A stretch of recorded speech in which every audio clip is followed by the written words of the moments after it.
नमस्कार। आज देश की तमाम फटाफट खबरों में आपका स्वागत है।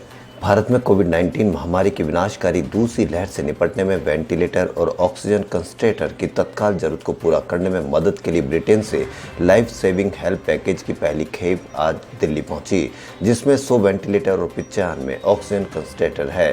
केंद्रीय विदेश मंत्रालय ने यह जानकारी दी। ब्रिटेन सरकार के सूत्रों ने बताया कि विदेशी राष्ट्रमंडल और विकास कार्यालय द्वारा भुगतान की गई आगामी खेप का प्रबंध इस सप्ताह के दौरान किया जा रहा है और इसमें नो एयरलाइन कंटेनर लोड शामिल होंगे।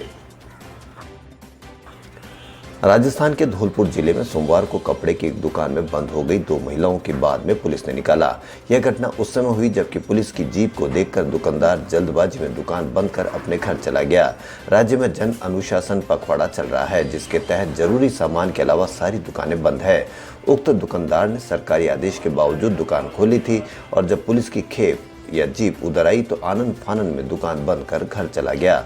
दुकानदार के अनुसार उसे अनजाने में हुआ। धौलपुर के पुलिस अधीक्षक वहां से गुजर रहे थे, तभी किसी ने उन्हें दुकान के भीतर से रोने और चिल्लाने की आवाज आने की बात बताई। इस पर दुकान का शटर तोड़कर महिलाओं को निकाला गया। सिंह ने बताया कि जब उन्हें बचाया गया तो उनकी हालत खराब थी। दुकानदार को बुलाया गया और उसके खिलाफ महामारी रोग अधिनियम और भारतीय दंड संहिता के संबंधित धाराओं के खिलाफ मामला दर्ज किया गया है। भारतीय प्रौद्योगिकी संस्थान आईआईटी के वैज्ञानिकों ने अपने पूर्वानुमान में संशोधन करते हुए गणितीय मॉडल के आधार पर अब कहा है कि भारत में कोविड-19 की दूसरी लहर के दौरान उपचाराधीन मामलों की संख्या 14 से 18 मई के बीच में चरम पर पहुंचकर 38 से 48 लाख हो सकती है और 4 से 8 मई के बीच संक्रमण के दैनिक मामलों की संख्या 4.4 लाख तक के आंकड़े को छू सकती है। भारत में सोमवार को संक्रमण के 3,52,991 नए मामले सामने आए तथा महामारी में 2,812 लोगों ने दम तोड़ दिया। इसके साथ ही देश में उपचाराधीन मरीजों की संख्या भी बढ़ गई है। आईआईटी कानपुर और हैदराबाद के वैज्ञानिकों ने सूत्र नाम के मॉडल का इस्तेमाल करके कहा कि मई के मध्य तक उपचाराधीन मामलों की संख्या में 10 लाख से अधिक तक की वृद्धि हो सकती है।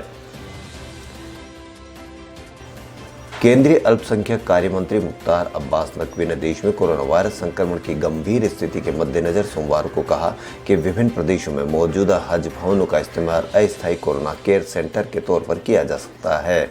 उन्होंने राज्य हज समितियों को निर्देश भी दिया कि कोरोना के खिलाफ लड़ाई में वे राज्य सरकार और स्थानीय प्रशासन का पूरा सहयोग करे।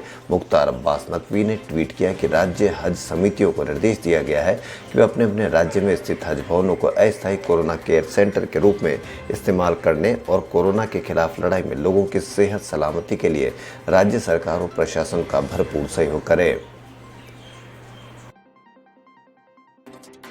दिल्ली हाईकोर्ट के जज या अधिकारी या उनके परिजन अगर कोरोना वायरस की चपेट में आते हैं तो वे लोग एक 5 स्टार होटल में ठहरेंगे। सेंट्रल दिल्ली स्थित अशोका होटल को जज अधिकारियों के लिए कोविड केयर सेंटर के तौर पर चुना गया है।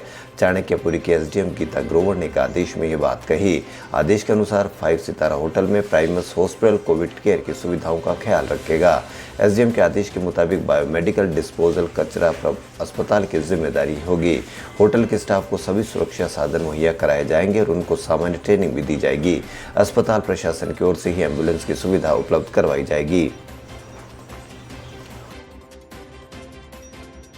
ऑस्ट्रेलिया स्थित भारतीय उच्चायोग ने ऑस्ट्रेलिया के एक दैनिक अखबार में छपी रिपोर्ट को आधारहीन, दुर्भावनापूर्ण और निंदनीय करार दिया है।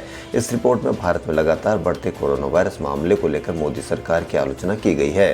रिपोर्ट में कई आयोजनों का जिक्र किया गया है और कहा गया है कि चुनावी रैलियों में हजारों की भीड़ को अनुमति, कुंभ मेले की इजाजत देना, एक्सपर्ट की सलाह को अनदेखा करना, जिन्होंने नए स्ट्रेन को लेकर चेताया था, भारत में कोरोना के बढ़ते मामलों का कारण है। ऑस्ट्रेलिया के अखबार की रिपोर्ट में भारत में ऑक्सीजन और टीकाकरण की कमी को लेकर भी सरकार की आलोचना की गई है।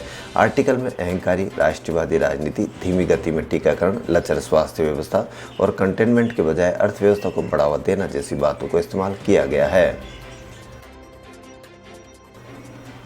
मध्य प्रदेश के किसान चंपालाल गुर्जर ने अपनी बेटी की शादी करने के लिए कड़ी मेहनत से कमाए हुए 2 लाख रुपए कोविड-19 के मरीजों के वास्ते 2 ऑक्सीजन कंसंट्रेटर मशीन खरीदने के लिए नीमच जिला प्रशासन को दान दे दिए। चंपालाल मध्य प्रदेश के नीमच जिले के जीरन तहसील के छोटे से गांव ग्वाल देवियों का रहने वाला है। यह गांव नीमच जिला मुख्यालय से करीब 20 किलोमीटर दूर है। उन्होंने 2 लाख रुपए नीमच जिला कलेक्टर मयंक अग्रवाल को चेक द्वारा सौंपे हैं और उनसे कहा कि इन रुपयों से 2 ऑक्सीजन कंसंट्रेटर खरीद लिए जाए एवं एक जिला अस्पताल नीमच को और एक जीरण शासकीय अस्पताल को दिया जाए। चंपालाल ने सोमवार को भाषा को बताया कि हर पिता की तरह मेरा भी सपना था कि मैं अपनी बेटी अनीता की शादी धूमधाम से करूं, लेकिन कोरोना वायरस महामारी के चलते यह रविवार को संभव नहीं हो सका। ऐसे में शादी को यादगार बनाने के लिए मैंने निर्णय लिया ताकि बेटी की शादी को यादगार बनाया जा सके। विश्व स्वास्थ्य संगठन के प्रमुख टेड्रोस एड्रेनोम गेब्रेयेसस ने सोमवार को भारत में कोविड-19 के मामलों और मौतों को रिकॉर्ड ब्रेकिंग लहर को लेकर चिंता जताई। उन्होंने कहा कि संगठन संकट को दूर करने में मदद कर रहा है। टेड्रोस एड्रेनोम गेब्रेयेसस ने संवाददाताओं से कहा कि भारत में स्थिति हृदय विदारक है। उनकी टिप्पणी भारत में भयावह कोरोना वायरस लहर को लेकर आई है। अब देश के अस्पताल और शमशान घाट पूरी क्षमता से काम कर रहे हैं। हाल के दिनों में संक्रमण में वृद्धि से मरीजों के परिवार और ऑक्सीजन की आपूर्ति और अस्पतालों में बिस्तर के लिए सोशल मीडिया पर गुहार लगाते देखा जा रहा है। राजधानी नई दिल्ली 1 सप्ताह के लॉकडाउन का विस्तार करने के लिए भी मजबूर हुई है। बॉम्बे हाईकोर्ट के औरंगाबाद बेंच ने सोमवार को कोरोना के बढ़ते मामलों के बीच लोगों के बर्ताव पर तीखी बात कही। कोर्ट ने कहा कि लोगों को सरकार को दोष देने से पहले खुद अपने व्यवहार में संयम और अनुशासन लाना चाहिए। सुनवाई के दौरान जस्टिस रविंद्र गुगे और बी.यू. देवाद्वार ने कहा कि ऐसे पब्लिक सर्वेंट जो ड्यूटी पर नहीं है समेत सभी आम लोग, डॉक्टर और पैरामेडिकल स्टाफ घर से बाहर निकलते समय मास्क पहने और आधार कार्ड पास में रखे। मिजोरम के जंगलों में शनिवार से आग लगी हुई है। 48 घंटे में आग राज्य के 4 जिलों लुंगलेई, सेरछीप, लोंगटलाई और हंथियोल के जंगल तक फैल गई। रविवार तक कुछ शहरी इलाकों में भी आग की चपेट में थे। कई लोग घरों से अपना सामान लेकर सड़कों पर आ गए। पिछले 2 दिन से आग बुझाने में लगे फायर फाइटर्स भी अब थक गए हैं। इसके बाद राज्य के मुख्यमंत्री जोरमथंगा ने प्रधानमंत्री नरेंद्र मोदी से गुहार लगाई। सोमवार को वायुसेना के 2 हेलीकॉप्टर जंगल की आग बुझाने में लग गए हैं। स्थानीय प्रशासन के अनुसार जंगलों में आग लगने की घटना से अभी तक किसी की जान नहीं गई है। आप किसी व्हाट्सएप ग्रुप के एडमिन हैं तो ये खबर आपके काम की है। दरअसल बॉम्बे हाईकोर्ट की नागपुर पीठ ने कहा कि किसी मेंबर के अश्लील पोस्ट के लिए व्हाट्सएप ग्रुप का एडमिन जिम्मेदार नहीं होगा। ग्रुप एडमिन पर गलत या आपत्तिजनक पोस्ट के लिए आपराधिक कार्रवाई नहीं की जा सकती है। कोर्ट का यह आदेश पिछले महीने आया था, लेकिन इसकी कॉपी 22 अप्रैल को उपलब्ध हुई। जस्टिस जेड.ए. हक और जस्टिस एबिन बोरकर की पीठ ने कहा कि व्हाट्सएप के एडमिन के पास केवल ग्रुप के सदस्यों को जोड़ने हटाने का अधिकार होता है और ग्रुप में डाली गई किसी पोस्ट या विषय वस्तु को कंट्रोल या उसे रोकने की क्षमता नहीं होती है। इस बार नोमैडलैंड का ऑस्कर 2021 में जलवा रहा। इस फिल्म ने 3 अवार्ड अपने नाम किए। बेस्ट फिल्म के साथ साथ बेस्ट एक्ट्रेस, डायरेक्टर का अवार्ड भी इसी फिल्म की डायरेक्टर और लीड एक्ट्रेस यूह जुंग को मिला।